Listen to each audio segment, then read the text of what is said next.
கர்த்தருடைய பரிசுத்த நாமத்துக்கு மகிமை உண்டாகட்டும். இன்னைக்கு நம்ம நடுவுல ஆண்டவருடைய வார்த்தைய பகிர்ந்து கொள்ள வந்திருக்கிறது அருமையான தங்கச்சி சோஃபியா ரூபன். இன்னைக்கும் அவங்களுடைய பணித்தள அனுபவங்களை நம்மோடு கூட பகிர்ந்து கொள்வாங்க. ஒரு சிஸ்டராக தன்னை அர்ப்பணித்த மகள் இன்னைக்கு ஒரு மிஷினரியா நிற்பதற்கு கர்த்தர் கிருபை தந்தார்னா இது தேவன் கொடுத்த சுத்த கிருபை. அமீர் ரூபனோ அருமையான மகள் சோஃபியாவும் ஊழியம் செய்கிற பகுதி வடபீகார், அதாவது நேபாளுடைய பார்டர்ல ஹர்நாட்டன் என்கின்ற ஒரு பகுதி, ஒரு இருண்ட பகுதிய இந்த பிள்ளைகளுடைய கரங்கள்ல ஆண்டவர் கொடுத்து இந்த பகுதியை மறுரூபப்படுத்துகின்ற உன்னதமான பணிய கர்த்தர் கொடுத்தார். பிள்ளைகளும் சந்தோஷமா ஏற்றுக்கொண்டாங்க. பிள்ளைகளுக்காக அவனுடைய ஊழியத்துக்காக நாம ஜெபம் பண்ணுவோம். மீதியான வேலைய அருமையான மகள் சோஃபியா ரூபன் பொறுப்பெடுத்துக் கொள்ளும்படி அன்போடு அழைக்கிறேன். இந்த வேலையிலும் இந்த குடும்ப தரிசன கொடுகையில கலந்து கொள்ள கர்த்தர் கிருபை கொடுத்தாரு. அதுக்காக நான் கர்த்தரை சோத்தரிக்கிறேன். இந்த வாய்ப்பினை கொடுத்த அண்ணாவுக்காகவும் இதுல இணைந்திருக்கிற ஒவ்வொருவருக்காகவும் ஜெம்ஸ் குடும்பத்தின் சார்பாகவும் என்னுடைய வாழ்த்துக்களை நாங்கள் தெரிவித்துக் கொள்கிறோம். நீங்க அறிந்தபடியே நாங்க பீகார் மாநிலத்துல சம்பாரன்ற டிஸ்ட்ரிக்ட்ல ஹர்னட்டார்ன்ற கிராமத்துல ஊழியங்களை 2020 இருந்து தொடங்கியிருந்தோம். அது கர்த்தருடைய பெரிதான கிருபை. நாங்க வரும்போது இங்க சிலர் இயேசுவை அறிந்திருந்தாங்க. ஆனா ஞானஸ்நானம் எடுத்த விசுவாசிகள் ஒருவரும் கிடையாது. ஆனா கர்த்தர் எங்களை தொடர்ந்து ஓடுவதற்கு கர்த்தர் கிருபை கொடுத்தார். அதற்காக நான் கர்த்தரை ஸ்தோத்திரிக்கிறேன். இந்த வேலையிலும் நான் ஊழியத்துக்கு தெரிந்து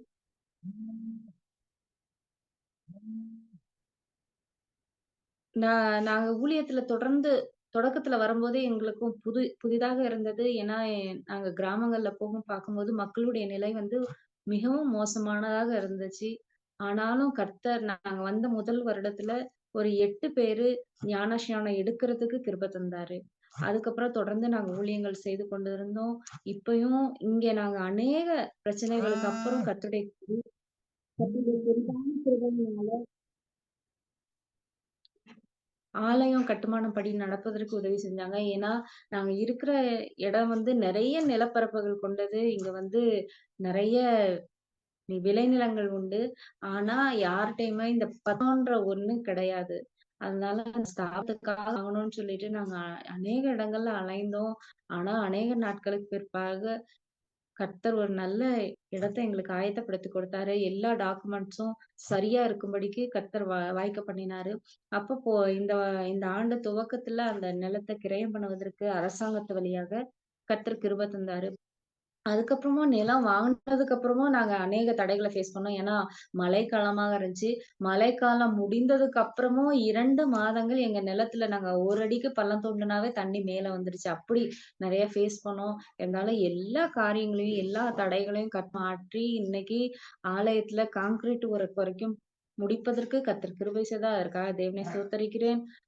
இனி தொடர்ந்து பிளாஸ்டர் ஒர்க் நடக்க இருக்குது. அதுக்கு அடுத்து எல்லா வேலைகளையும் முடித்து அடுத்த மாதம் இந்த ஆலயத்தை இங்க டெடிகேஷன் பண்ணலாம்னு சொல்லிட்டு யோசித்து வைத்திருக்கிறாங்க எங்க தலைவர்கள். அவர்களுக்காக ஜெபித்துக் கொள்ளுங்கள்.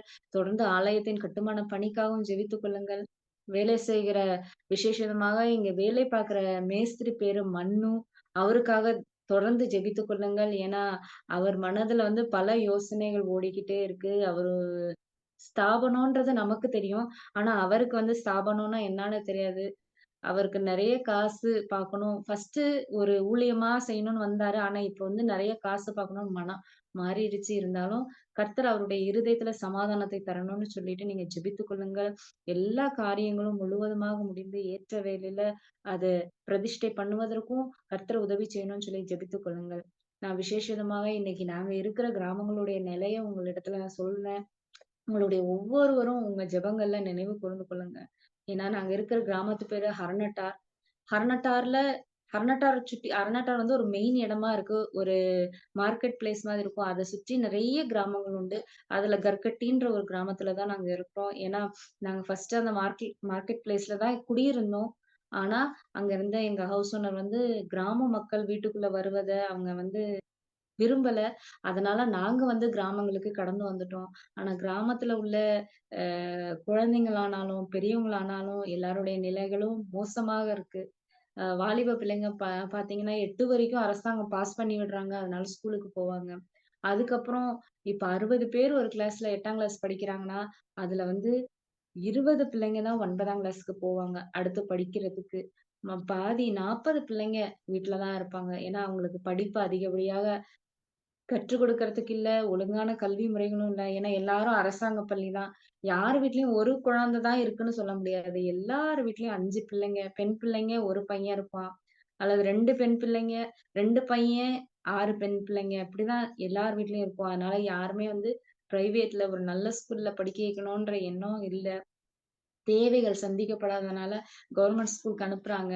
கவர்மெண்ட்ல வந்து அப்படியே பாஸ் ஆக்கி விடுவாங்க. ஆனா ஒழுங்கான படிப்பறிவு குடுக்கல. அதனால 8 வரைக்கும் பிள்ளைங்க போவாங்க. 9க்கு அப்புறம் படிக்காம வீட்ல இருப்பாங்க. வீட்ல அவங்களோட ரொட்டீன் எப்படி இருக்கும்னு பார்த்தீங்கன்னா, காலையில 5:30 மணி, 6 மணிக்கு எழும்பிருவாங்க. எழும்பினோனே வீட்டெல்லாம் கூட்டுவாங்க. அப்புறம் எல்லாத்தையும் பாத்திரம் கழுகிட்டு, அப்புறம் 9 மணிக்குள்ள எல்லா வேலையும் முடிச்சுருவாங்க. சாப்பிடுவாங்க. அப்புறம் 9 மணிலேருந்து 3 மணி வரைக்குமே இங்க படுத்திருப்பாங்க, அல்லது அங்க போவாங்க. இங்க இங்க சுத்துவாங்க, அங்க சுத்துவாங்க. அப்புறம் திரும்பியும் 3 மணிக்கு அப்புறம் அவங்க ரொட்டீன் வொர்க் ஆடு மேய்க்க போவாங்க, சிலர் புல்லு அறுக்க போவாங்க. இப்படிதான் இந்த மாதிரியாக வாலிப பிள்ளைங்க அவங்களுடைய காரியங்கள வந்து அவங்களுடைய வாழ்நாட்கள வந்து விருதாவாக இருக்காங்க.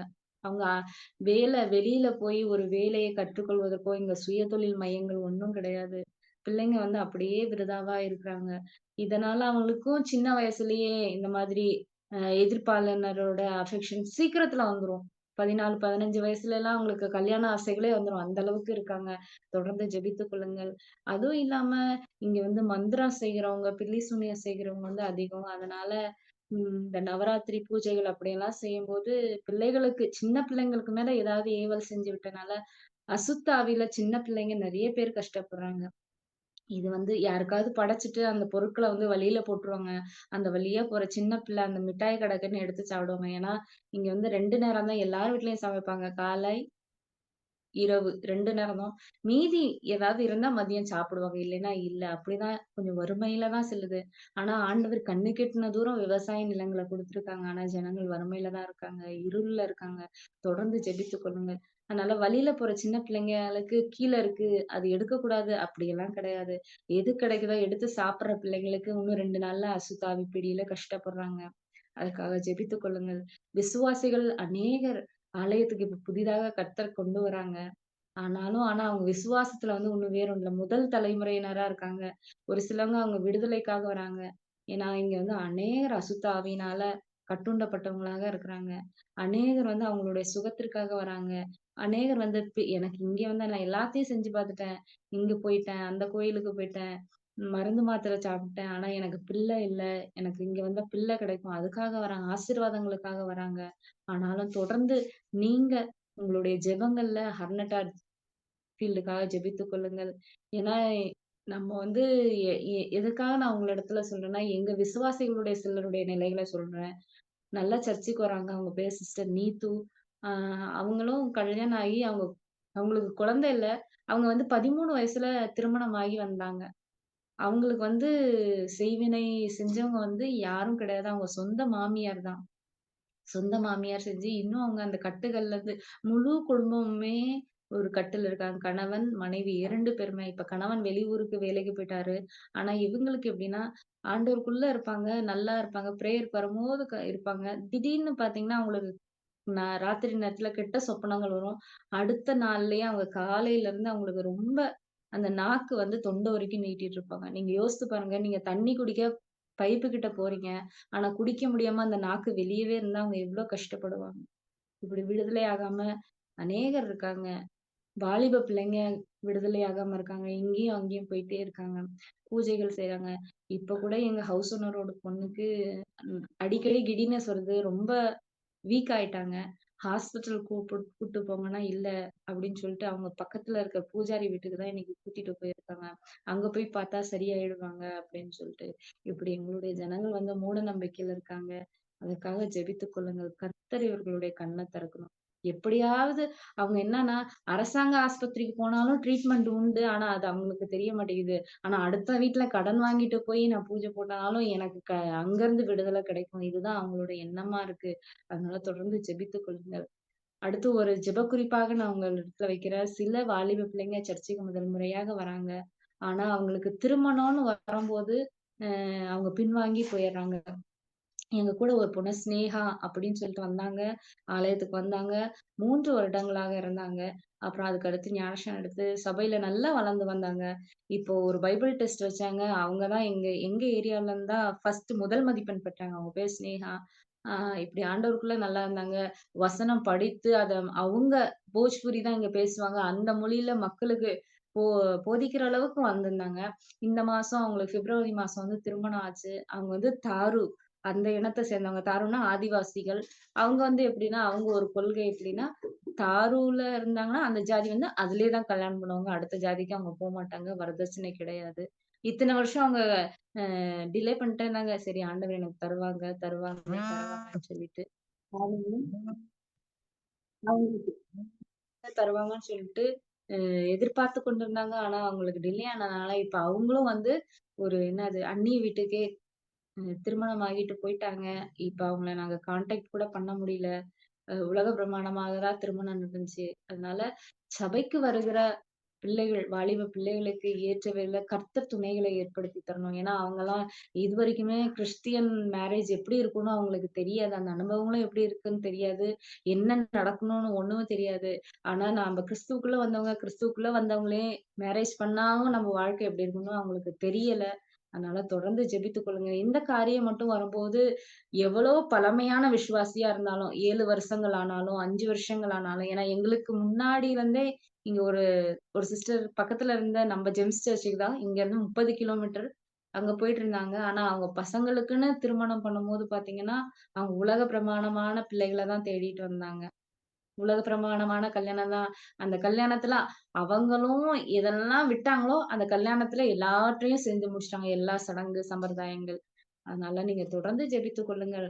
வருகிற வாலிப பிள்ளைங்களுக்கு கர்த்தர் ஒரு பாதுகாப்பையும் தரணும். அது இல்லாம கர்த்தர் ஒரு நம்பிக்கையும் தரணும். நான் இங்க போனேன்னா என்னுடைய வாழ்க்கை கர்த்தருக்குள்ள கட்டப்படும் அப்படின்னு சொல்லிட்டு அதற்காக ஜெபித்துக் கொள்ளுங்கள். அநேகர் ஏ ஏழைகளா இருக்காங்க, விதவைகளா இருக்காங்க, வறுமையில இருக்காங்க. கர்த்தர் இந்த ஹர்னட்டார் பகுதிய சந்திக்கணும். ஜனங்களுடைய வறுமை மாறணும். இருளிலிருந்து ஜனங்கள் வெளிச்சத்த பார்க்கணும். தேவன நோக்கி பார்க்கணும். சொல்லி உங்களுடைய ஜெபங்கள்ல நினைத்துக் கொள்ளுங்கள். அதே மாதிரி கர்த்தருடைய நாமத்துல யாரெல்லாம் வந்தாங்களோ, ஆலயத்துக்கு வந்தவங்க மத்தியிலும் கர்த்தர் அநேக விதமான அற்புதங்களை செய்து வராங்க. ஃபர்ஸ்ட்டு சிஸ்டர் சந்தியான்னு ஒருத்தவங்க இருந்தாங்க. அவங்க வந்து கணவன் இறந்ததுனால அவங்களுக்கு வந்து 7 பிள்ளைங்க. ஒரே ஒரு பையன், 6 பெண் பிள்ளைங்க. ஆனா கணவன் இறந்துட்டாரு. திடீர்னு ஹார்ட் அட்டாக்ல. அவங்களுக்கு என்ன பண்ணணும்னு தெரியாம அவங்க வந்து ஒரு புத்தி பேதலித்தவங்கள போல இருந்தாங்க. ஆனா கொஞ்சம் கொஞ்சமா அவங்க ஆண்டவருக்குள்ள வரும்போது, அவங்க ஆண்டவருக்குள்ள சமாதானத்த பெற்று, இன்னைக்கு அவங்க வந்து நல்ல விசுவாசத்துல இருக்காங்க. நாங்க யார் யார்ட்டலாம் சொன்னோம், இப்படி நம்ம சர்ச்சு கட்ட போறோம், ஃபண்ட் ரைஸ் பண்ணணும்னு சொல்லிட்டு.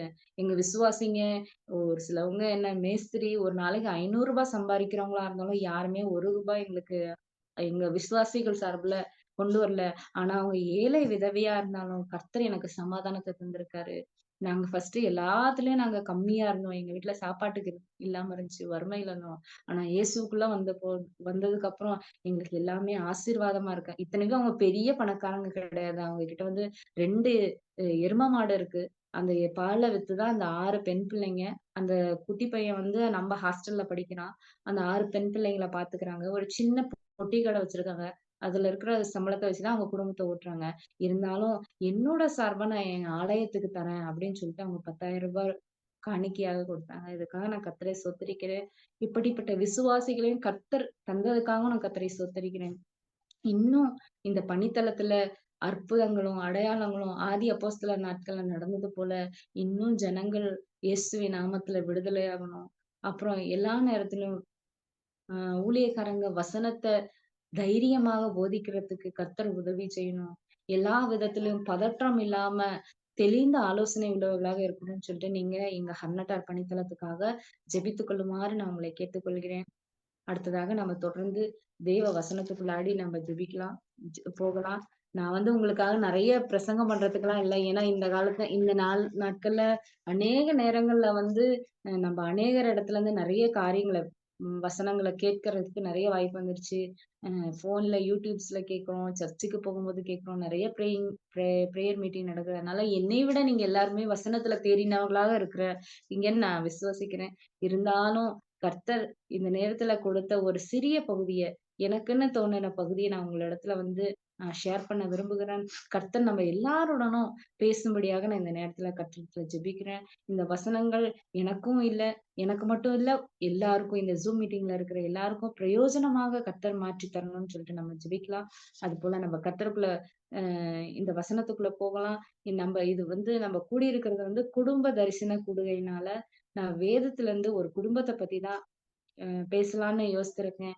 ஏன்னா, கர்த்தர் வந்து ஆதியாகமத்துல நம்ம பார்க்கும்போது, ஆதியிலே தேவன் வானத்தையும் பூமியும் சிருஷ்டித்தார். எல்லா சிருஷ்டிப்புக்கு அப்புறமும் ஆதாம சிருஷ்டித்தார். ஆனா, மனிதன் தனியா இருப்பது நல்லதல்லன்னு சொல்லிட்டு அவருக்கு ஏற்ற துணையுமே சிருஷ்டித்து, அவங்க 2 பேரையும் அங்க ஆசீர்வாதமாக வைப்பதுதான் அந்த ஏதேன் தோட்டத்துல தேவனுடைய நோக்கமா இருந்துச்சு. அதனால ஆதாம் ஏவாள ஏன் படைச்சார்ன்னா, அவங்க வழியாக ஒரு பக்தியுள்ள சந்ததி உருவாகணும்னு சொல்லிட்டு தான். அதனால ஏன் பக்தியுள்ள சந்ததி உருவாகணும்னு சொல்லும்போது, அதுதான் தேவ நோக்கமா இருந்துச்சு. சந்ததிகள பெருக்கி கர்த்தரோடு இணைந்த வாழ்க்கை இருக்கணும்னு. ஏன் பக்தியுள்ள சந்ததின்னா, பக பக்தியுள்ள குடும்பத்துல என்ன இருக்கும்னா, தேவ பிரசன்னம் எப்பயும் நிறைஞ்சிருக்கும். ஏன்னா, அ ஆதாம், ஏவாள் இருக்கும்போது பகலின் குளிர்ச்சியான வேளையில தேவனோடு தான் அவங்க 2 பேரும் இருந்தாங்க. ஏன்னா, கடவுள அவங்க தள்ளி வைக்கல. ஆனா பாவம் செய்யும்போது தான் அவங்க என்ன பண்ணிட்டாங்கன்னா, தேவன விட்டு தூரம் போகுறோம்ன்னு சொல்லிட்டு அவங்க மனசாட்சிக்கே தோன்றிருச்சு. அந்த மாதிரி பக்தியுள்ள குடும்பத்துல என்ன ஆகும்னா, தேவ பிரசன்னம் அவங்க ஆலயத்துக்கு போகும்போது மட்டும் இல்ல, அவங்க வீடே ஒரு ஆலயமாகத்தான் இருக்கும். அவங்க என்ன அ அங்க போன பிரேயர் மீட்டிங்ஸ்க்கு போனா தான் அப்படி கிடையாது. அவங்க ஒவ்வொரு செய்கையுமே தேவ பிரசன்னம் நிறைந்ததா இருக்கும். அதுக்கப்புறம் என்னன்னா, பக்தியுள்ள குடும்பத்துல தேவ சமாதானம் எப்பயுமே நிறைந்ததா இருக்கும். எந்த காரியத்த குறித்த கவலைகளோ, கண்ணீரோ இருக்காது. இருக்கும். இருந்தாலும் தேவன் நடத்துவார்ன்ற சமாதானம் எல்லாவற்றுக்கும் மேலாக நம்மளுடைய இருதயத்த நிரப்புகிறதா இருக்கும். அதே மாதிரி பக்தியுள்ள குடும்பத்துல தேவ ஆசீர்வாதம் நிறைந்தவைகளாக இருக்கும். எல்லாவற்றுக்கும் மேலாக பக்தியுள்ள குடும்பத்துல இருக்கிற நபர்கள் எப்படி இருப்பாங்கன்னா, அவங்க குறைவுகளிலும் நீதியான வாழ்க்கை, நன்மையை செய்கிறவர்களாக இருப்பாங்க. நெருக்கங்களிலும் நிதானமான சிந்தைகள் கொண்டிருப்பாங்க. நம்ம நெருக்கப்படும்போது நம்ம அநேக நேரத்துல என்ன பண்ணுவோம், பதட்டம் பண்றனால இப்ப என்னையே எடுத்தாலும் பதட்டம் அடைஞ்சேன்னா நம்ம என்ன பேசுறோம்னே தெரியாது. அந்த மாதிரி பதட்டத்துல இருக்கும்போது, என்ன செய்வோம்? என்ன பண்ணுவோம்? அப்படின்ற யோசனை வந்து நம்மளுடைய சிந்தையே மாற்றி விட்டுரும். ஆனா பக்தி உள்ளவங்களா இருந்தாங்கன்னா, என்ன பண்ணுவாங்கன்னா, நெருக்கங்களிலும் நிதானமான சிந்தை அவங்கள இடத்துல இருக்கும். அப்புறம் என்னன்னா, பலவீனத்துல தேவ பலன் அவங்கள தாங்கி இருக்கும். இது வந்து பக்தியுள்ள குடும்பத்துல இருக்கிற ஒவ்வொருத்தவங்களுடைய குணநலனா இருக்கும். கர்த்தர் ஏன் பக்தி உள்ளவங்கள இன்னைக்கு கர்த்தர் தேடிட்டு இருக்காங்க? பக்தியுள்ள குடும்பத்த. ஏன்னா, பக்தியுள்ள குடும்பத்துல இருக்கிறவங்க என்ன பண்ணுவாங்கன்னா, தேவ நோக்கத்த உணர்ந்தவங்களாக இருப்பாங்க. அதே மாதிரி பக்தியுள்ள குடும்பத்துல இருக்கவங்க என்ன பண்ணாங்கன்னா, தேவனுக்காய் தன்னை அர்ப்பணித்தவர்களாக இருப்பாங்க. அவங்களுடைய ஆசைகளானாலும், அவங்களுடைய என்ன இதுவாக இருந்தாலும், தேவனுக்காய் தங்களை அர்ப்பணித்தவர்களா இருப்பாங்க. 3வது என்னன்னா, தேவ திட்டத்தையே தங்களுடைய ஆசையாக, வாஞ்சையாக வைத்து வாழ்பவர்களா இருப்பாங்க. அதனால தான் தேவன் இன்னைக்கு என்ன பண்றாங்கன்னா, பக்தியுள்ள குடும்பத்த விரும்புகிறார். ஏன்னா, அவங்க வழியாக இந்த உலகத்திற்கு ஆசீர்வாதம் உண்டாகட்டும்னு சொல்லிட்டு, தேவன் பக்தியுள்ள குடும்பத்துக்காக காத்திருக்கிறாரு. ஏன்னா, அவங்க ஒரு மெழுகுவர்த்தியாக ஒரு இருளான இடத்துல எரியட்டும்னு சொல்லிட்டு காத்திருக்கிறாரு. அந்த பக்தியுள்ள குடும்பமாக நீங்களும், நானும் மாறணும் அப்படின்னு சொல்லிட்டு தான் நான் இந்த வசனத்த உங்களோடு ஷேர் பண்ண விரும்புகிறேன். இந்த பக்தியுள்ள குடும்பம்ன்றபோது, நான் வந்து உங்களுக்கு நன்றாக தெரிந்த ஒரு குடும்பத்த உங்க முன்னாடி உதாரணமாக வைக்க விரும்புகிறேன். அந்த பக்தியுள்ள குடும்பம் யாருன்னு சொன்னாங்கன்னா, இயேசுவானவர் இந்த உலகத்திற்கு வர காரணமா இருந்த யோசேப்பு மற்றும் மரியாள். இந்த குடும்பத்த பத்தி தான் நான் பேசணும்னு நான் நினைக்கிறேன். நிறைய குடும்பங்கள் உண்டு. இருந்தாலும் நான் இத குறித்து இந்த 1 வாரமாக நான் அத குறித்து தியானித்தனால, நான் இந்த குடும்பத்த இத ஷேர் பண்ணா அநேகருக்கு உபயோகமாக இருக்கும்னு சொல்லிட்டு, நான் இந்த குடும்பத்த பத்தி பேச இருக்கிறேன். தொடர்ந்து இணைந்திருங்கள். நம்ம என்ன பண்ணலாம்னா, நம்ம அறிந்திருக்கிறோம் யோசேப்பு, மரியாள். இந்த காரியங்கள வந்து நம்ம ஒவ்வொரு கிறிஸ்துமஸ் சமயங்கள்ல அதிகப்படியாக அத தியானிப்போம். அந்த டிசம்பர் மாசம் ஃபுல்லா இயேசுவின் பிறப்புன்னு சொல்லிட்டு, இயேசுவின் பிறப்பு நிகழ்ச்சிய குறித்து அதிகமாக தியானித்திருப்போம். அதனால இந்த வசனங்கள குறித்து நீங்க பல்வேறு கோணங்கள்ல அ தியானித்திருப்பீங்கன்னு நான் விசுவாசிக்கிறேன். அதுபோல இன்னைக்கு என்னோடு கூட அ இணைந்திருந்து நம்ம வந்து ஒரு தற்பரிசோதனையாக இந்த வசனங்கள நம்ம வாழ்க்கையில நம்ம எப்படி இருக்கோம் அப்படின்னு சொல்லிட்டு அ ஆராய்ந்து பார்ப்போம். கர்த்தர் நமக்கு உதவி செய்வாராக. ஃபர்ஸ்ட் இந்த பக்தியுள்ள குடும்பத்தோட தலைவர் யாருன்னா யோசேப்பு. யோசேப்போட வாழ்க்கையில இருந்து நம்ம என்ன கற்றுக்கொள்ளலாம்? அப்படின்னு சொல்லி பார்க்கும்போது, யோசேப்போட முதல் குணநலம் என்னன்னா, அவரு தேவனுக்கு கீழ்ப்படிந்தவராக இருந்தார். தேவனுக்கு கீழ்ப்படிந்தவராக இருந்தார்ன்னு சொல்லிட்டு உங்களுக்கு நல்லாவே தெரியும் எனக்கும். ஏன்னா, எப்படி கீழ்ப்படிந்தவராக இருந்தார்ன்னு சொல்லி பார்த்தா, அவரு எப்பொழுதும் கீழ்ப்படிந்தவராக இருந்தார்.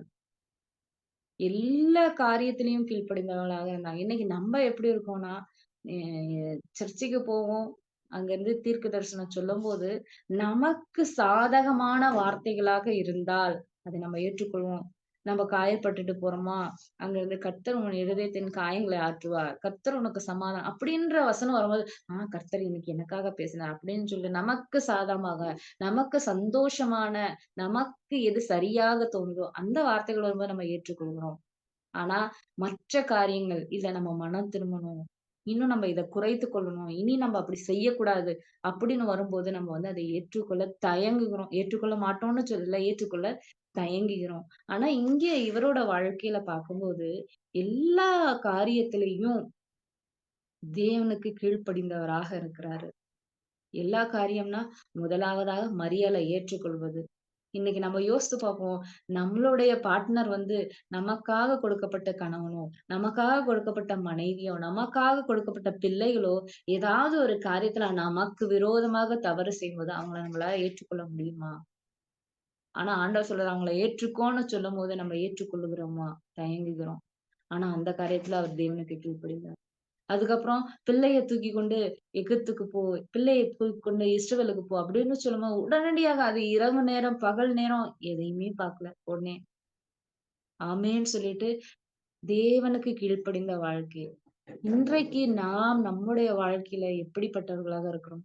தேவனோடு இணைந்து நடக்கிறோம். வேதத்தை தியானிக்கிறோம். ஆனா தேவ வசனத்திற்கு எந்த அளவு கீழ்ப்படுகிறோம் அப்படின்னு சொல்லிட்டு நான் உங்கள நிதானிக்க பார்க்க முடியாது. ஆனா நம்மள நாம் நிதானிக்க முடியும். அடுத்தவங்க நம்மள தராசுல வைக்க முடியாது.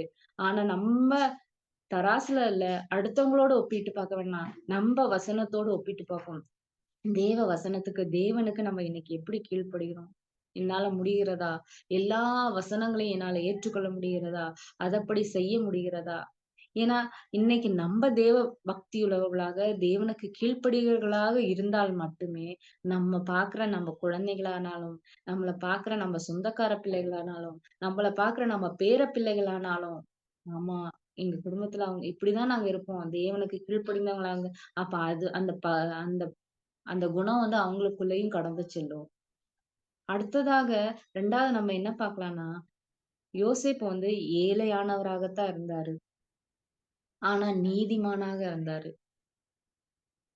இன்னைக்கு ஏழையாக இருந்தாலும், நீதிமானா இருப்பது வந்து ரொம்ப கஷ்டம். யோசேப்பு குறித்து சொல்லும்போதே நம்ம பார்த்தோம்னா, லூக்கா 1ஆம் அதிகாரம் 6, 7 வசனங்கள்ல நம்ம பார்த்தோம்னா, அது நமக்கு தெளிவாக இருக்கும். ஏன்னா,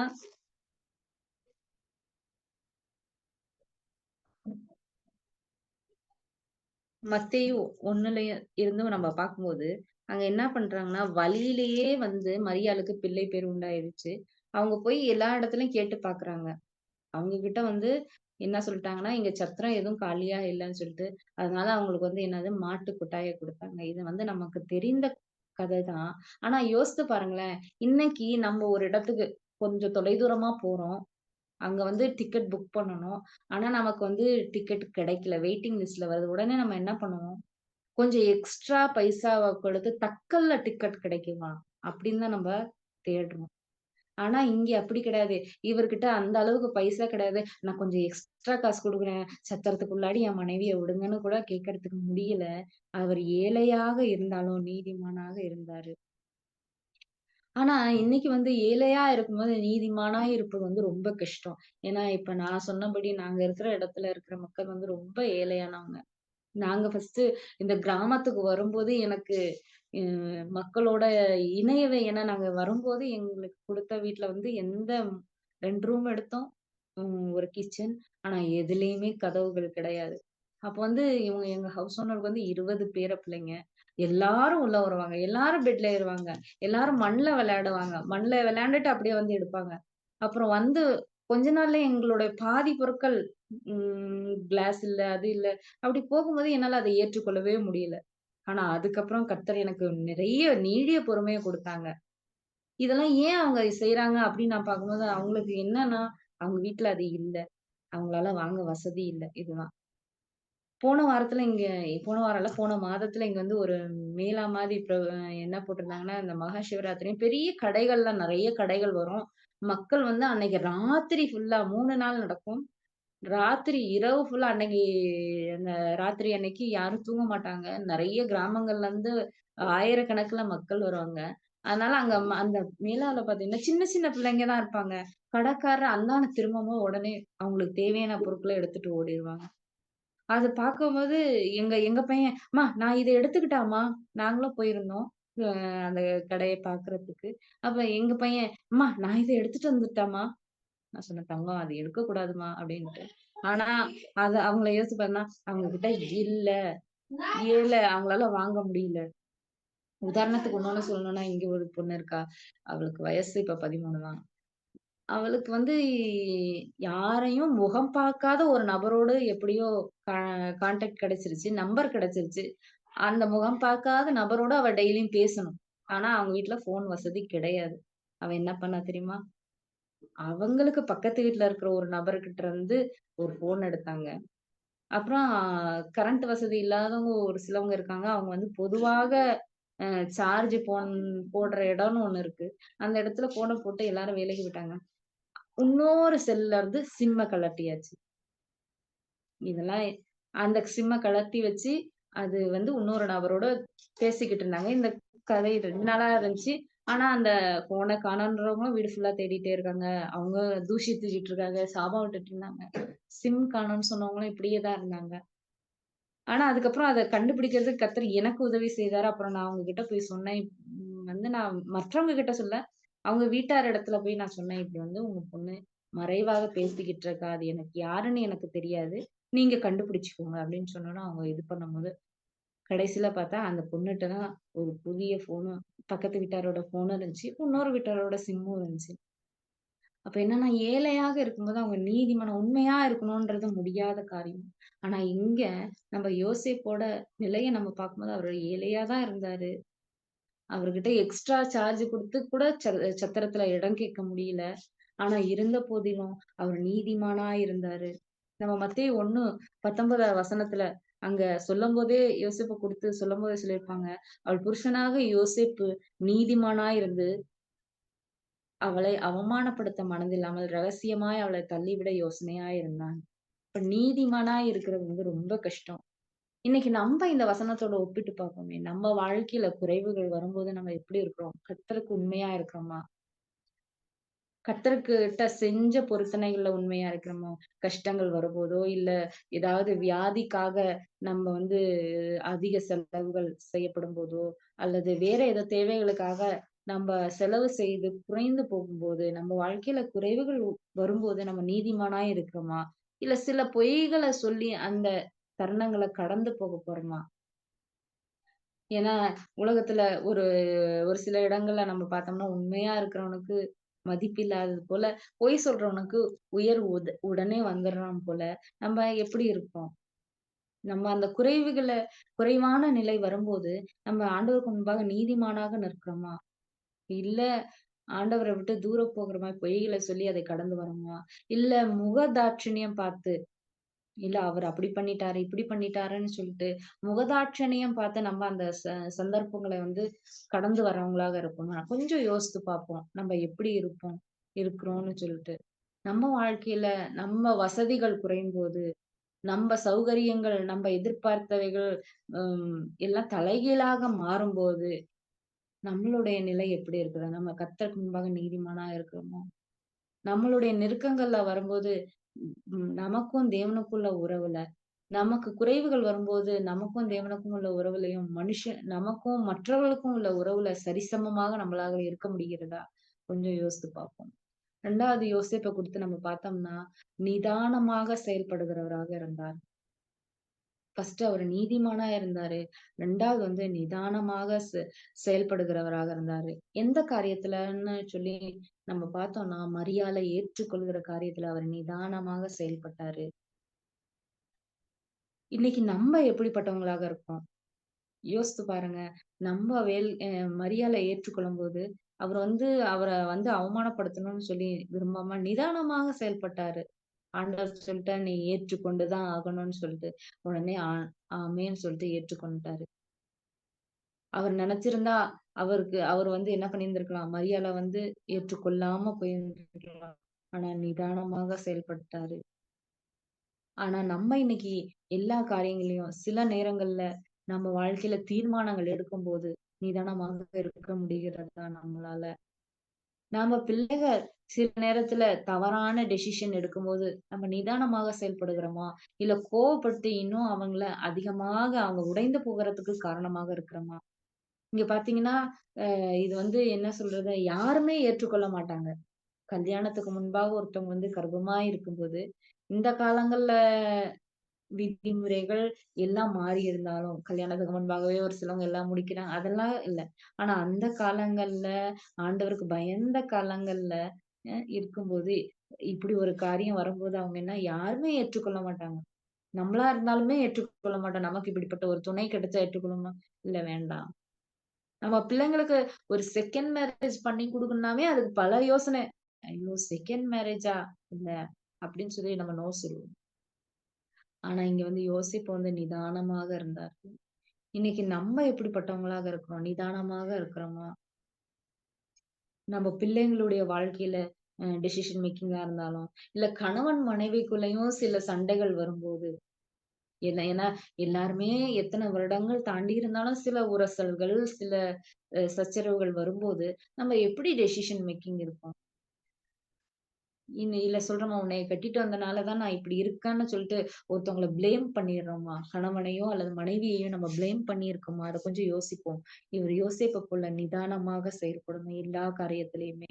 பிள்ளைகளுடைய வாழ்க்கையா இருந்தாலும் சரி, கணவன் மனைவிக்குள்ள உறவா இருந்தாலும் சரி, இல்ல நம்ம தாத்தா பாட்டி ஆயிட்டு பேர பிள்ளைகளாக இருந்தாலும் சரி, அல்ல சித்தப்பா, சித்தை எந்த உறவு முறையில நம்ம இருக்கிறோமோ, ஆனா நம்ம மற்றவங்களுடைய காரியங்கள்ல எந்த அளவுக்கு நிதானமாக இருக்கிறோமா என்று நம்ம யோசித்து பார்ப்போம்.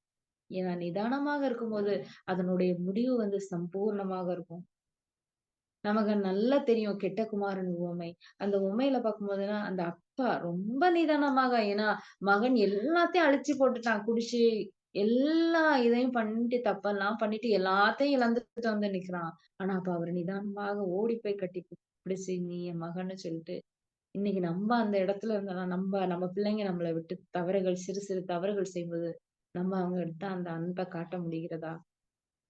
நம்ம மனைவியோ அல்லது கணவனோ நமக்கு விரோதமாக சின்ன சின்ன தவறுகள் அல்லது நமக்கு பிடிக்காத காரியங்கள செய்யும்போது நம்ம நிதானமாக இருக்கிறோமா?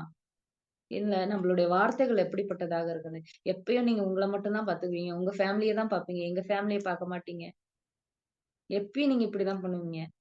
அப்படின்னு சொல்லிட்டு நம்ம இருக்கிறோமா? அப்படி இருந்தோம்னா ஆண்டவர்ட்ட ஒப்பு கொடுப்போம். கர்த்தாவே நாங்க எல்லா நிலைகளிலும் நிதானமா இருக்கிறதுக்கு எங்களுக்கு உதவி செய்யுங்க ஆண்டவரே! அப்படின்னு சொல்லிட்டு ஆண்டவர்ட்ட கேட்போம். 3வது என்னன்னா, பிறரை அவமானப்படுத்த விரும்பாத நல்ல இருதயம் யோசேப்புக்குள்ள இருந்துச்சு. அவமானப்படுத்துனா அது எப்படின்னா, அவருக்கு வாய்ப்பு இருந்துச்சு. அவர் போய் மரியாள் கிட்ட போய் சண்டை போட்டுருக்கலாம். "நீ இப்படி, நீ அப்படி, நீ வந்து என்ன ஆயிட்ட? கல்யாணத்துக்கு முன்பாகவே கருவுற்றிருக்கிற" அப்படின்னு சொல்லிட்டு அவருக்கு வாய்ப்பு இருந்துச்சு.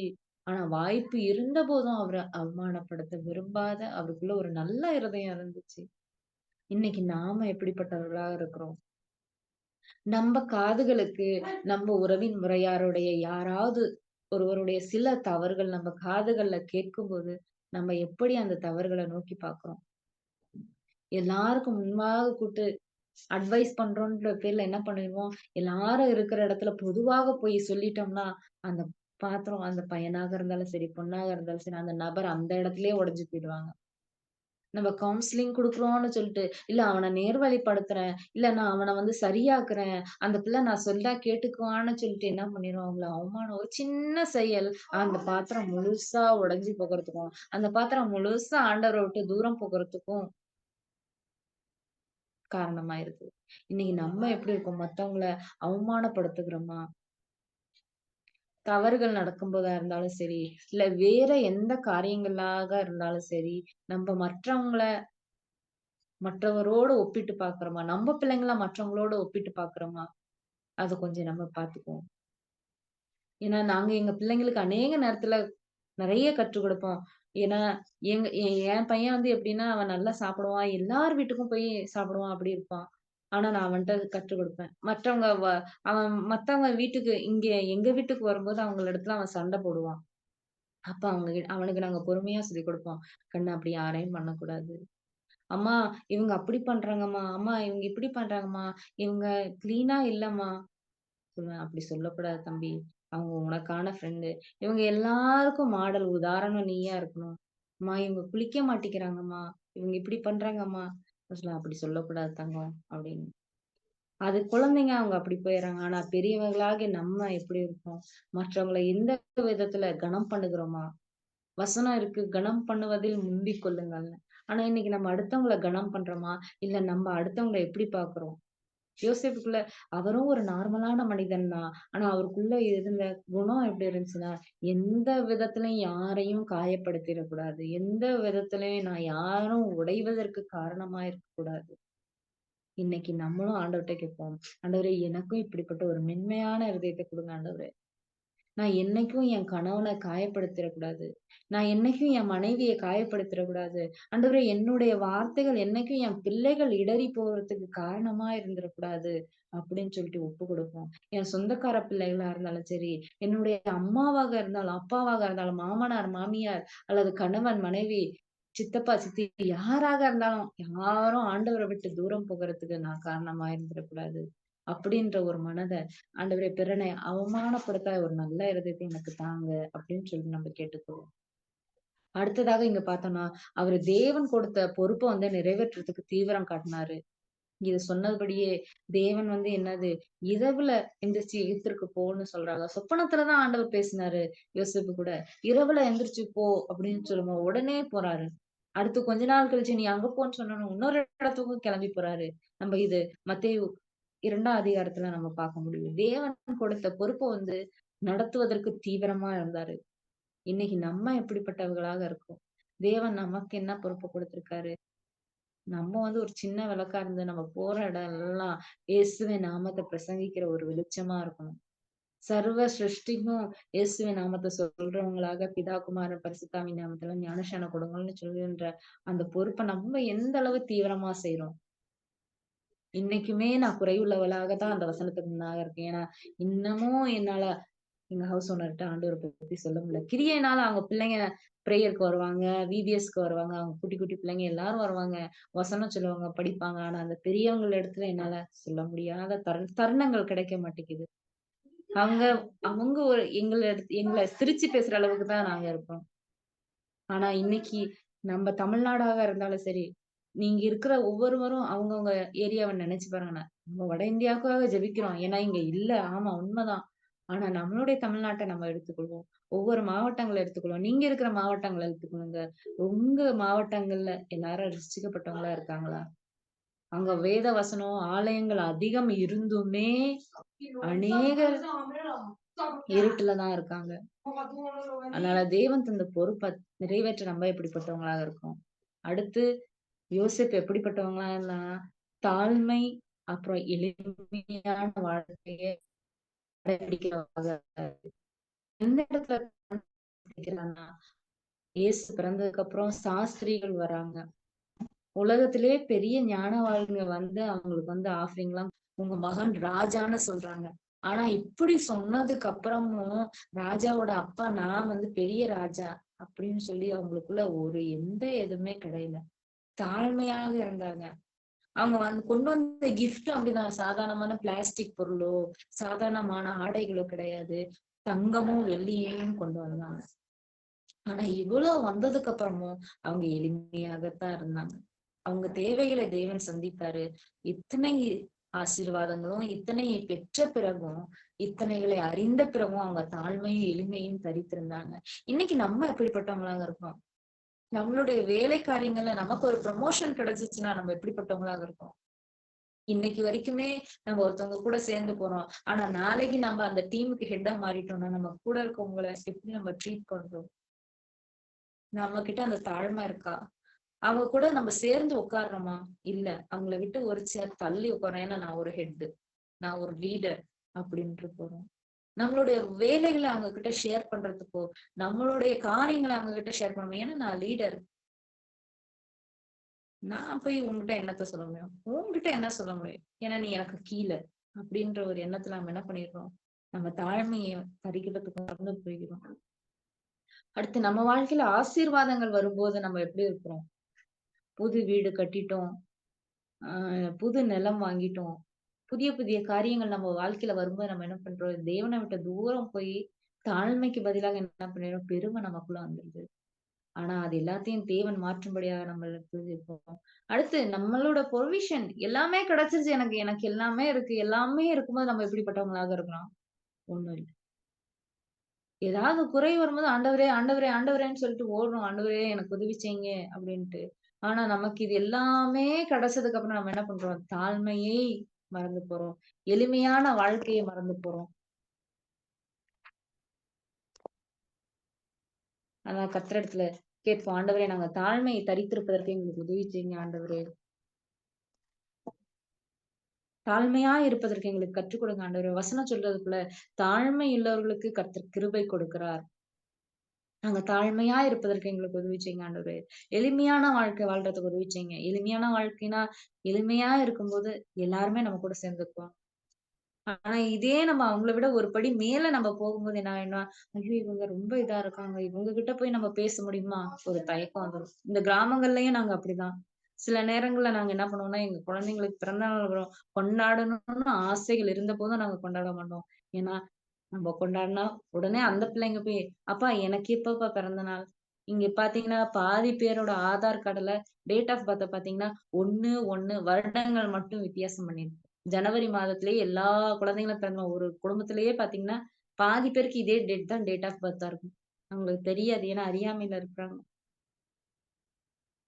அதனால இன்னைக்கு நம்ம நம்ம வீட்டுகள்லயோ, நம்ம வாழ்க்கையில ஆண்டவர் ஒரு பெரிய பிளெஸ்ஸிங்க குடுக்கும்போது, ப்ரமோஷன குடுக்கும்போது, நினையாத காரியங்கள் நடக்கும்போது நம்ம தாழ்மையா இருக்கிறோமோ, எளிமையான வாழ்க்கை வாழ்றோமா, நம்ம கொஞ்சம் நிதானித்து பார்ப்போம். அடுத்ததாக யோசேப்போட வாழ்க்கையில நம்ம பார்த்தோம்னா, அவர் தேவ கட்டளைய நிறைவேற்றுறாரு. இவ்வளவு நடந்த போதிலும் அவர் என்ன பண்றாருன்னா, இயேசுவானவர 8ஆம் நாள்ல அவர பிரதிஷ்டை பண்றதுக்கு எடுத்துட்டு போறாரு. இல்ல வேண்டாம். நம்ம தேவாலயத்துக்கு போனா எல்லாரும் இத பேசுவாங்க. நம்மள குறிச்சு தவறாக எண்ணுவாங்க. அப்படியெல்லாம் எதுவுமே யோசிக்காம, தேவ கட்டளை நிறைவேற்றுறதுக்கு 8ஆம் நாள்ல இயேசுவானவர எடுத்துட்டு போறாரு. எடுத்துட்டு போம்போது அவருக்கு ஆஃபர் பண்றதுக்கு ஒண்ணும் இல்ல. 2 காட்டுப்புறாக்கள் தான். அவ்வளோ ஏழையாக இருந்தாலுமே, ஆனா கட்டளையை நிறைவேற்றணும் அப்படின்ட்டு. இன்னைக்கு நம்ம தேவ கட்டளையை எப்படி நிறைவேற்றுகிறோம்? கண்டிப்பாக நம்ம டெய்லி ரெகுலரா பார்த்தோம்னா காலைல எழும்புவோம், வேதம் வாசிப்போம், அடுத்து காரியங்கள செய்வோம், இப்படி இருப்போம். ஆனா எல்லா நாட்களும் இது இப்படி இருக்குமா? அப்படின்றது ஒரு யோசனை தான்.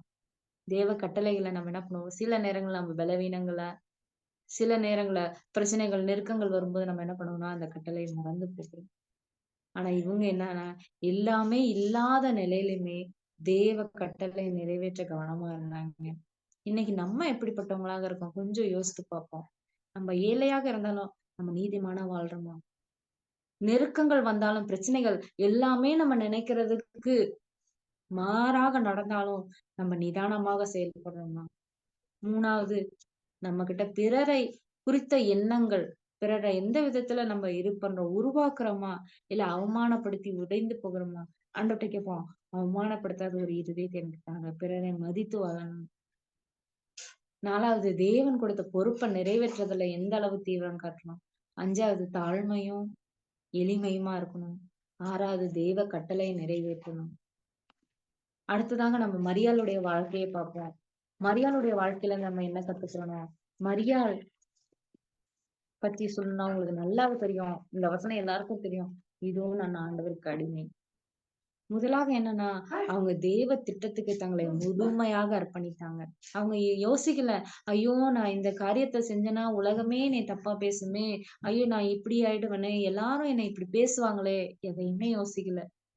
ஆண்டவருடைய சமூகத்துல முழுவதும் முழுவதும் பாதி இல்ல. தேவ திட்டத்திற்கு முழுமையாக தங்களை ஒப்புக் கொடுத்தாங்க. எல்லா விதத்திலயும். தான் மகனே தன்னை கேட்கும்போது, என் தாய், எங்க அம்மா யாரு? என் சகோதரர் யாரு? அப்படின்னு சொல்லும்போதுமே, அவங்க என்ன பண்ணல? இதுவும் தேவ சித்தம்னு சொல்லி விட்டு குடுத்தாங்க. அவங்க போய் அப்ப போய் சண்டை போடல. "என்னப்பா இப்படி சொல்லிட்ட? இந்நேரம் நம்மளா இருந்தா என்னைய போய் இப்படி சொல்லிட்டானா? நான் தான் பார்த்தேன். நான் தான் இவ்ளோ வளர்த்து ஆளாக்கி வாலிபம் பண்ணேன். ஆனா என்னைய போய் இப்படி எடுத்தெறிஞ்சு பேசிட்டானா?" அவ இப்படிதான் நினைப்பா. ஆனா அவங்க அப்படி எதுவுமே கிடையாது. முழுவதும் தேவ சித்தத்துக்கு ஒப்பு கொடுத்தவங்களாங்க இருக்காங்க. முழுவதும் பாதி கிடையாது. முழுவதுமாக ஒப்பு குடுத்தாங்க. இன்னைக்கு நம்ம தேவ திட்டத்திற்கு எப்படி ஒப்பு கொடுக்கிறோம்? ஒப்பு கொடுத்ததுக்கு அப்புறமுமே, அறியாத வயசுல நான் ஊழியத்துக்கு போறேன்னு ஒரு சிலவங்க ஒப்பு கொடுப்பாங்க.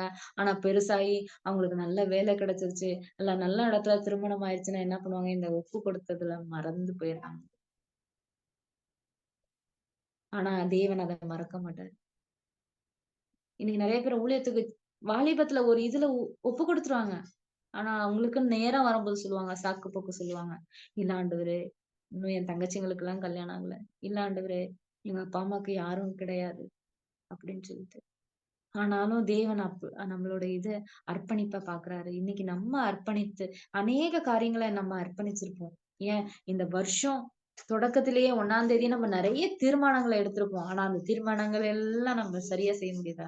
வருஷ கடைசில பார்த்தோம்னா, நம்ம பாதிக்கு பாதி எத்தன காரியங்கள்ல ஃபெயில் ஆகுறோம்னு தெரியாது. ஆவரேஜ் 35 வாங்குறோமா?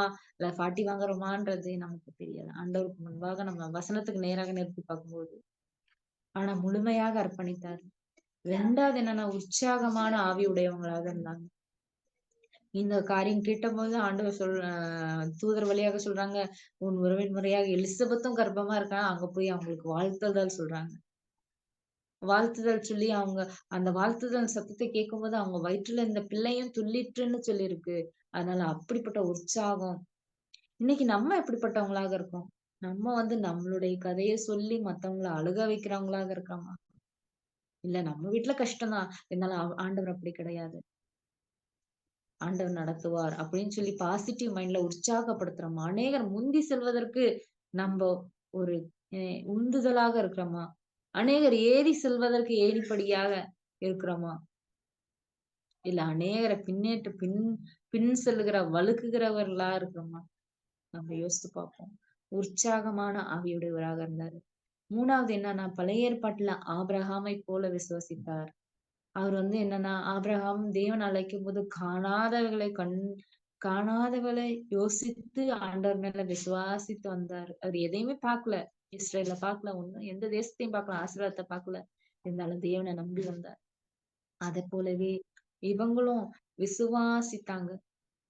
மேசியா வருவாரு. ரட்சகர் வர்றதுக்கு விசுவசித்தனால இடம் கொடுத்தாங்க. இன்னைக்கு நம்மளுடைய விசுவாசம் எப்படி இருக்கு? நம்மளுடைய தொய்வான நேரங்கள்ல நம்மளுடைய கஷ்டங்கள்ல, கண்ணீர்கள்ல, பாடுகள்ல நம்மளுடைய விசுவாசம் நம்மளால எப்படி இருக்கு? நம்ம நினைக்காத காரியம் நடக்கும்போது நம்ம என்ன பண்ணுவோம்னா, அடுத்த நாள் நம்ம ஜெபிக்கவே இருக்காது. ஜெபம் பண்ண தான் உட்கார்ந்திருப்போம். ஆனா ஜெபம் ஓடாது. கண்லருந்து கண்ணீர் வரும். ஐயோ! நம்ம அப்படி பேசியிருந்திருக்கலாமே. ஐயோ! நம்ம இந்த முடிவு எடுத்திருக்கலாமே. ஐயோ! இதுல கெட்டுறோம். ஜெபத்துல இருப்போம். ஆனா நம்மளுடைய யோசனைகள் எல்லாம் எங்கேயோ இருக்கும். ஆனா நம்மளுடைய விசுவாசம் என்ன வந்தாலும் தேவன் பார்த்துக் கொள்வார். அந்த மாதிரி நம்மளும் ஆண்டவர் தொடங்குனாருன்னா முடிப்பாரு. ஆண்டவர் ஏற்ற வேலையில அன்னன்னைக்குள்ள படிய அன்னன்னைக்கு அளந்து தருவார். அந்த விசுவாசம் நமக்குள்ள இருக்கணும். எந்த விதத்திலயும் நம்ம என்ன பண்ணக்கூடாது? தளர்ந்து போகக்கூடாது.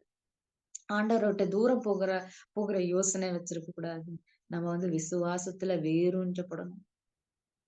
காணாதவைகளை விசுவசித்து வந்தாங்க. நம்ம இன்னைக்கு காண்கிறதையே என்ன பண்ண மாட்டேங்கிறோம், விசுவசிக்க மாட்டேங்கிறோம், நம்ப மாட்டேங்கிறோம், குறைந்து போகிறோம். ஆண்டவருடைய கரத்த அநேக விதத்துல நம்ம வாழ்க்கையில பெற்றிருப்போம், கண்டிருப்போம். இருந்தாலும் இருந்ததுக்கு அப்புறமுமே என்ன பண்ணியிருப்போம், நம்ம குறைவுள்ளவங்களாக இருப்போம். இது நடக்குமா? நாங்க எங்க போவோம்? அநேக நேரத்துல யோசிப்போம். ஐயோ! எப்படி பிள்ளைங்கள படிக்க வைப்போம்? ஆண்டவருக்குள்ள எப்படி நடப்போம்? இயலோட குணத்த பார்த்தீங்கன்னா, எல்லாவற்றையும் இருதயத்துல வச்சு சிந்தனை செய்பவராக இருந்தாங்க. அடுத்தது மரியாள பார்த்தீங்கன்னா, கணவரோடு ஒரு மனமாக, சமாதானமாக இருந்தாங்க எல்லா விதத்திலயும். இன்னைக்கு நம்ம எப்படிப்பட்டவங்களாக இருக்கோம்? நம்ம வாழ்க்கையில நம்ம நம்ம கணவனுக்கும், மனைவிக்கும் உள்ள உறவு எப்படி இருக்கிறது? அத குறிச்சு நம்ம யோசிச்சு பார்ப்போம். ஆகவே இவங்க 2 பேரும் ஒரு மனமாக இப்படி பக்தி உள்ளவர்களாக இருந்தனால தான், தனித்தனியாக பார்க்கும்போது இவங்களுடைய குணநலங்கள் இப்படிப்பட்டதாக இருந்தனால தான், இவங்களுடைய திருமண வாழ்க்கையிலயும் அவங்க என்ன பண்ணாங்கன்னா, இவ்வளவு பிரச்சனைகள், எவ்வளவு குழப்பங்கள் நடந்த போதிலும் அவங்க ஸ்டடியா நின்னாங்க. அசையல. ஏன்னா, அவங்க வாழ்க்கையில அவங்க புரிந்து கொண்டாங்க. தேவ நோக்கம் இதுதான். நம்ம இணைந்திருப்பதற்கு நோக்கம் இதுதான்னு சொல்லிட்டு, தேவ நோக்கத்தை அவங்க அறிந்திருந்தனால, அவங்க வாழ்க்கை இன்பமானதாக, இனியதாக, அவங்க குடும்பம் சிறிய பரலோகமாக இருந்துச்சு. இன்னைக்கு நம்ம எப்படி இருக்கோம்? அதனால நம்ம ஆண்டவர்ட்ட ஒப்பு கொடுப்போம். ஆண்டவரே எங்களுக்கு உதவி செய்யுங்க. நாங்க எல்லா காரியங்களிலும் கணவன் மனைவியாக இருந்து, அ கணவன் மனைவியாக இருந்து யோசேப்பு போலயும், மரியாள போலயும் ஆண்டவரே, நாங்க எங்க பிள்ளைகளையும், குடும்பங்களையும் கட்டி எழுப்பதற்கு எங்களுக்கு உதவி செய்யுங்கன்னு சொல்லிட்டு நம்ம ஒப்பு கொடுப்போம். அப்பா, எல்லா காரியங்களிலும் நம்ம இந்த நேரத்துல நம்ம ஜெபிப்போமா? நாங்க எல்லா காரியங்களையும் நீதிமானாய் இருப்பதற்கு ஆண்டவரே, எங்க தேவைகள் சந்திக்கப்பட்டாலும், சந்திக்கப்படாவிட்டாலும் நீதிமானாய் இருப்பதற்கு உதவி செய்யுங்க ஆண்டவரே. 2வதாக ஆண்டவரே, எங்களுக்கு உதவி செய்யுங்க. எல்லா விதத்திலும் நிதானமாக இருப்பதற்கு, நிதானமான டெசிஷன் எடுப்பதற்கு எங்களுக்கு உதவி செய்யுங்க. அடுத்ததாக ஆண்டவரே எங்களுக்கு உதவி செய்யுங்க ஏசப்பா. ஆண்டவரே நாங்க யாரையும் உடைந்து போவதற்கும், அவமானப்படுத்தாதபடிக்கு ஒரு நல்ல இருதயத்தை தாங்க ஆண்டவரே. அடுத்ததாக ஆண்டவரே எந்த காரியத்திலயும் ஆண்டவரே நாங்க தாழ்மையை தரித்திருப்பதற்கு எங்களுக்கு உதவி செய்யுங்க. ஆண்டவரே அப்பா, எளிமையான வாழ்க்கை வாழ்வதற்கு உதவி செய்யுங்க. அதுக்கப்புறமாக நம்ம ஜெபிப்போம். ஆண்டவரே எங்களுக்கு உதவி செய்யுங்கப்பா. எங்க எல்லா காரியங்களையும் தேவ கட்டளைக்கு கீழ்ப்படிகிறவர்களாக மாற்றுங்க. நாங்க மரியாள போலவும், யோசேப்பு போலவும் ஆண்டவரே, அப்பா தேவ திட்டத்துக்கு அர்ப்பணித்தவங்களாக இருக்கறதுக்கு உதவி செய்யுங்கப்பா. அப்பா இந்த நேரத்துல இந்த Zoom கூடுகையில ஆண்டவரே இருக்கிற ஒவ்வொருவரையும் நாங்க ஒப்புக் கொடுக்கிறோம் கர்த்தாவே. நீர் இந்த வார்த்தைகள் வழியாக எங்களோடு இடைப்பட்டீர் ஆண்டவரே. நாங்க எந்த இடங்கள்லாம் குறைந்திருக்கிறோம்னு சொல்லி நீங்க அறிந்திருக்கிறீங்கப்பா. அதுல எல்லாவற்றிலும் ஆண்டவரே நாங்க மீண்டு அப்பா வர்றதுக்கு எங்களுக்கு உதவி செய்யுங்க. கர்த்தரானவர் காத்துக்கொள்ளுங்கப்பா. எல்லாரோடனும் ஆண்டவரே பேசுங்கப்பா. நாங்க இன்னும் ஆண்டவரை மெருகேற்றி உமக்கென்று ஆண்டவரை ஒளி வீச உதவி செய்யுங்க. இயேசுவின் நாமத்துல ஜெபிக்கிறோம் ஜீவனுள்ள நல்ல பிதாவே. ஆமென்.